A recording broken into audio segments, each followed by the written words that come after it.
Pellet gun विवाद पहुंचा supreme court. Delhi सरकार को मिला बड़ा निर्देश।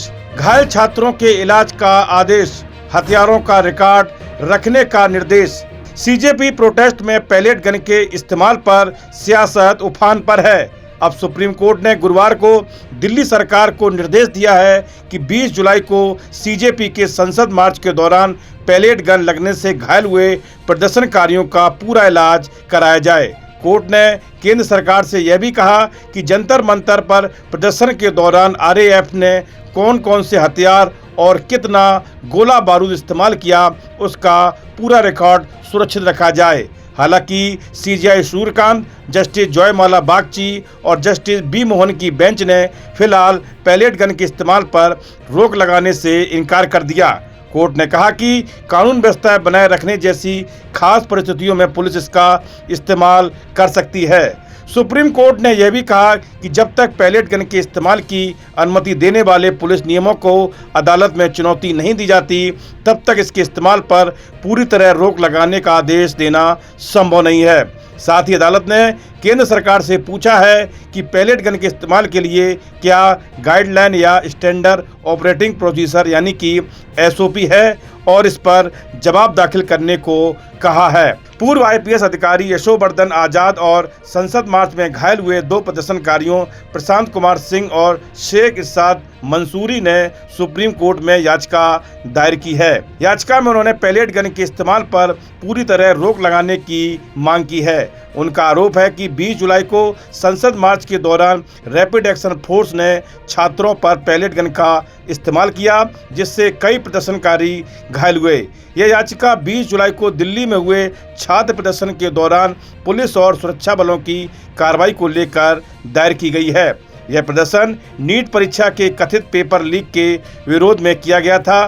कॉकरोच जनता पार्टी ने इस प्रदर्शन को संसद चलो मार्च नाम दिया था। प्रदर्शन जंतर मंतर और कनॉट पैलेस के आसपास आयोजित किया गया था।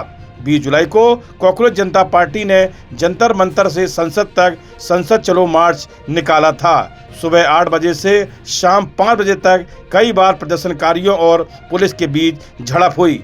कुछ प्रदर्शनकारियों ने पुलिस के बैरिकेड तोड़ दिए और संसद की ओर बढ़ने लगे। वे जंतर मंतर से संसद मार्ग, जनपद चौराहा, कर्तव्य पथ और विजय चौक होते हुए संसद के करीब पहुंच गए। आरोप है कि कुछ लोगों ने संसद परिसर की ओर बढ़ने और अंदर जाने की कोशिश की। इसके बाद पुलिस ने भीड़ को रोकने के लिए आंसू गैस के गोले छोड़े।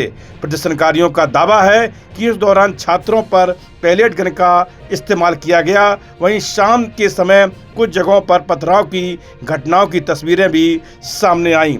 वहीं इस मुद्दे पर कांग्रेस नेता राहुल गांधी ने प्रेस कॉन्फ्रेंस में आरोप लगाया कि केंद्रीय गृह मंत्री अमित शाह के आदेश पर छात्रों के खिलाफ फायरिंग और पैलेट गन का इस्तेमाल किया गया। उन्होंने दावा किया कि इस कार्रवाई में एक छात्र की एक आंख की रोशनी चली गई।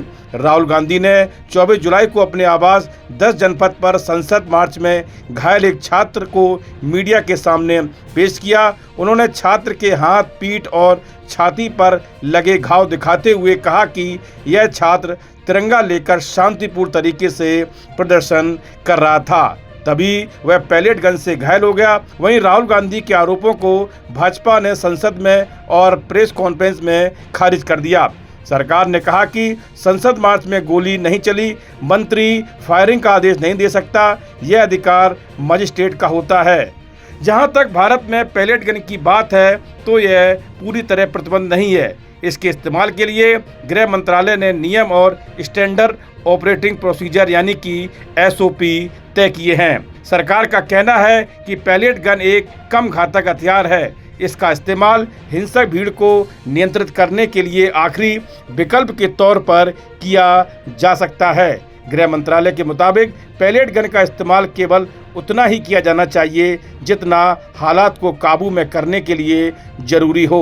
इस दौरान आम लोगों और सुरक्षा कर्मियों की सुरक्षा का भी पूरा ध्यान रखा जाना चाहिए। पैलेट गन का सही और सुरक्षित इस्तेमाल सुनिश्चित करने के लिए सुरक्षा बलों का विशेष प्रशिक्षण भी दिया जाता है ताकि नियमों का पालन हो और नुकसान कम से कम हो।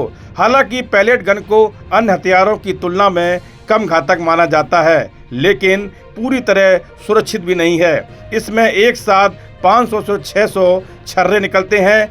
अगर नज़दीकी से अगर चलाई जाए तो गंभीर चोट लग सकती है। साथ ही आँख, चेहरा, गर्दन पर सबसे ज़्यादा चोट लगने का खतरा होता है। भारत में पहली बार पैलेट गन का इस्तेमाल 2010 में जम्मू कश्मीर में भीड़ नियंत्रण के दौरान किया गया।